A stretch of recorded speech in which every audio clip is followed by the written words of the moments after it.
Saudari dan saudara yang terkasih dalam Kristus, selamat sore. Hari ini kita akan belajar dan melihat dari kitab Kejadian tentang kematian Sarah dan bagaimana dia dimakamkan dan bagaimana Abraham mencoba mencari dan mengusahakan pemakaman yang pantas dan layak bagi Sarah. Sebelum kita melihat semuanya itu, seperti biasanya kita memulai dulu dengan doa malaikat Tuhan. Demi nama Bapa dan Putra dan Roh Kudus. Amin. Maria diberi kabar oleh malaikat Tuhan bahwa ia akan mengandung dari Roh Kudus. Salam Maria, penuh rahmat Tuhan sertamu, terpujilah engkau di antara wanita dan terpujilah buah tubuhmu Yesus. Santa Maria Bunda Allah, doakanlah kami yang berdosa ini sekarang dan waktu kami mati. Amin.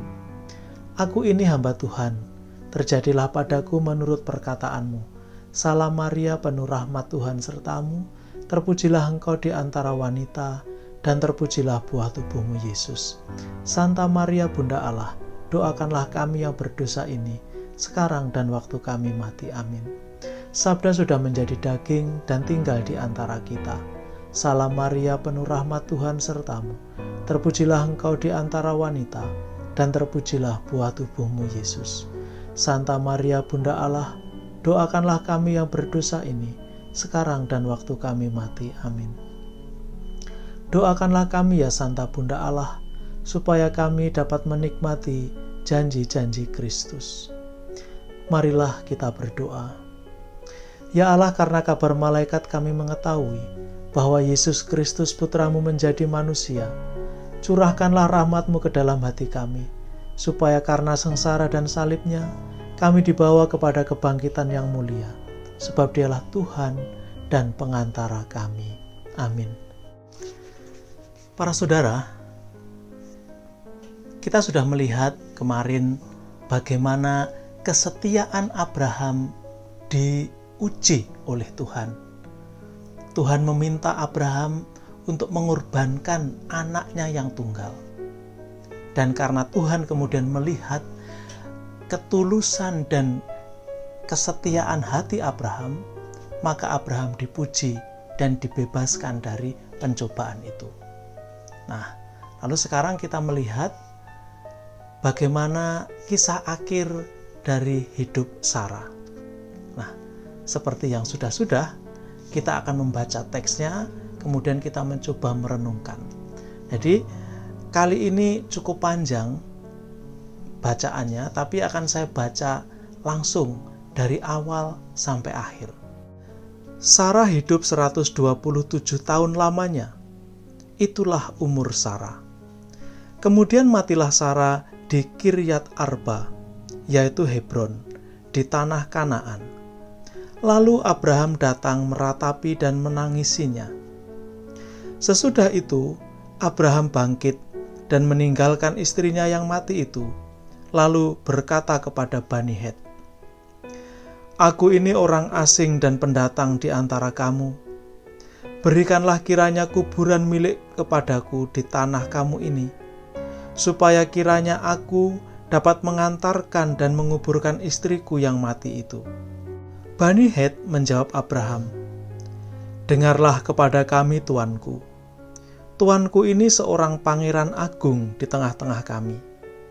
Jadi, kuburkanlah istrimu yang mati itu dalam kuburan kami yang terpilih.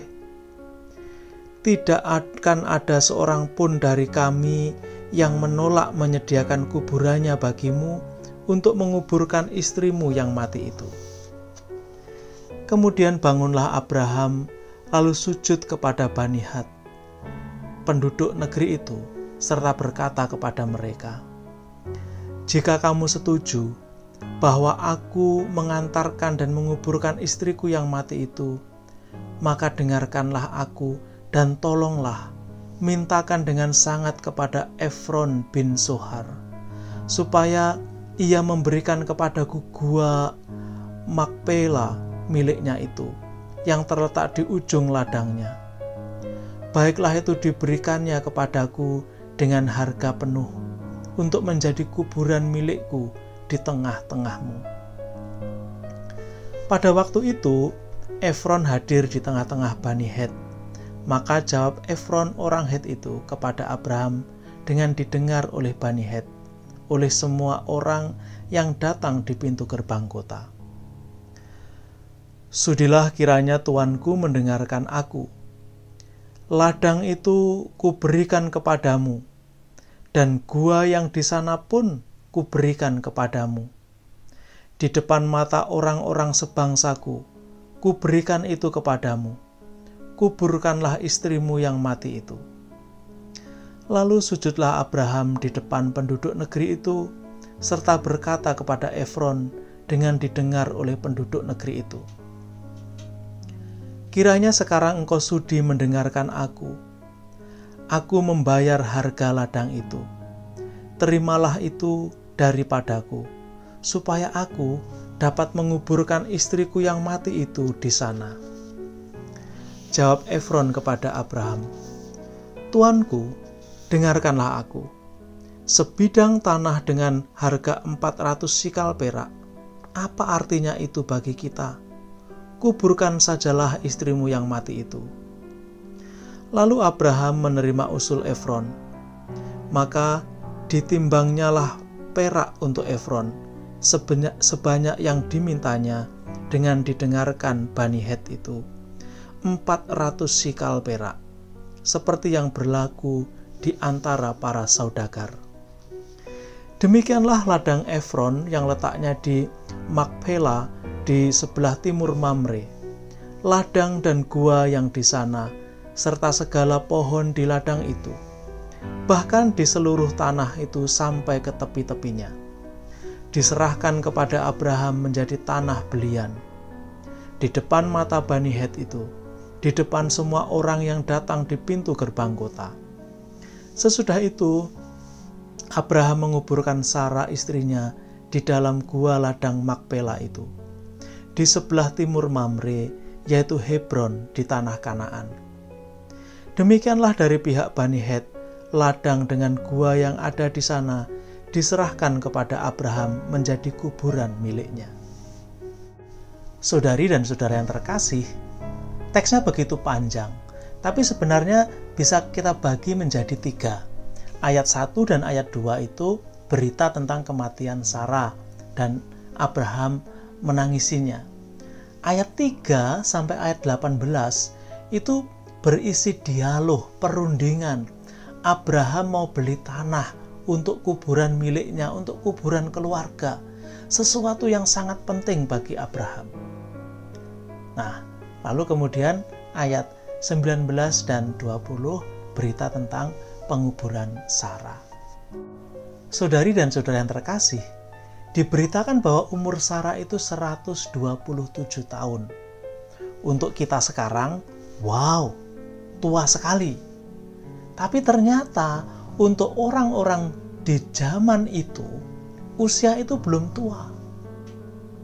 Jadi belum sangat lanjut lah gitu. Pada waktu itu Ishak anaknya ya sudah 37 tahun. Karena dari cerita sebelumnya kita tahu ketika Sarah melahirkan Ishak dia berumur 90 tahun. Nah, kemudian yang patut kita lihat adalah mengapa cerita mengenai perundingan pembelian tanah untuk kuburan itu begitu ditekankan, mendapat porsi yang begitu panjang, dialognya ditampilkan, tanya jawab bagaimana sikap Abraham, dan mereka semua membuat dengan sangat jelas, sangat terang, tidak ada yang ditutup-tutupi. Saudari dan saudara yang terkasih, perundingan ini bisa dibagi menjadi 3 tahap.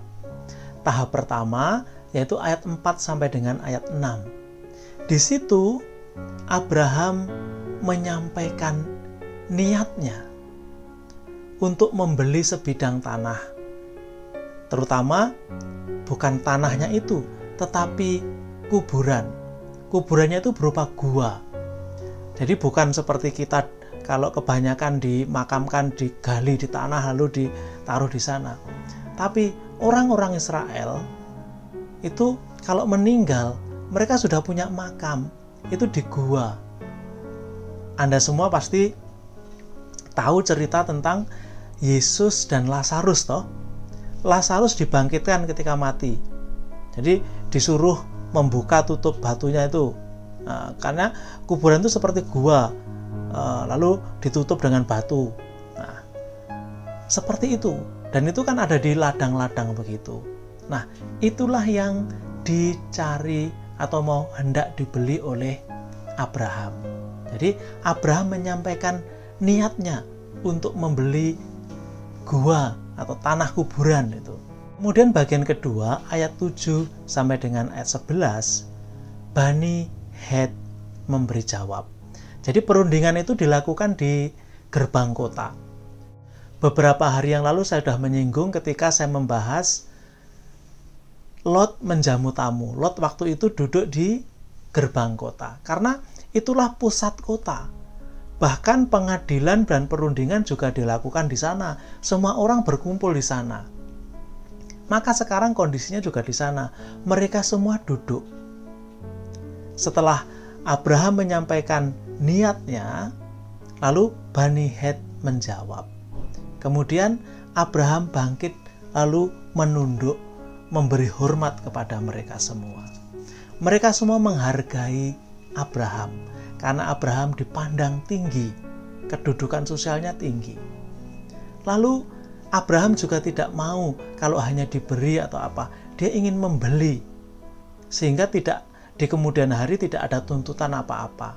Karena ya sekarang mungkin orang-orang yang memberikan itu baik, mengerti, tapi di kemudian hari tidak tahu. Maka dia ingin membeli dan disaksikan semua orang yang ada di sana dan jelas. Nah, itu nanti nampak di bagian ketiga ayat 12 sampai dengan ayat 16. Bagaimana Abraham memilih tanah mana yang hendak dibeli. Dan kemudian ada kesepakatan harga. Lalu setelah Abraham membayar harganya 400 sikal perak, itu ya seperti sampai sekarang Abraham tidak menawar ketika si Efron mengatakan harganya sekian. Abraham langsung ya, dia ambil. Tidak ada tawar-menawar. Lalu setelah selesai, kemudian Sarah dimakamkan di sana.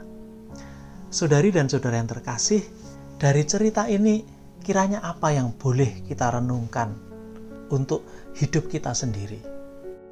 Para saudara, yang menjadi tema utama dari kisah ini adalah mengenai kuburan milik atau kuburan keluarga. Abraham mengupayakan agar dia memiliki kuburan keluarga. Mengapa hal ini begitu penting? Harus kita ingat bahwa ketika cerita ini ditulis, Israel berada di tanah pembuangan. Mereka sedang dibuang. Mereka jauh dari tanah leluhurnya sendiri. Mereka butuh sesuatu untuk menyatakan identitasnya.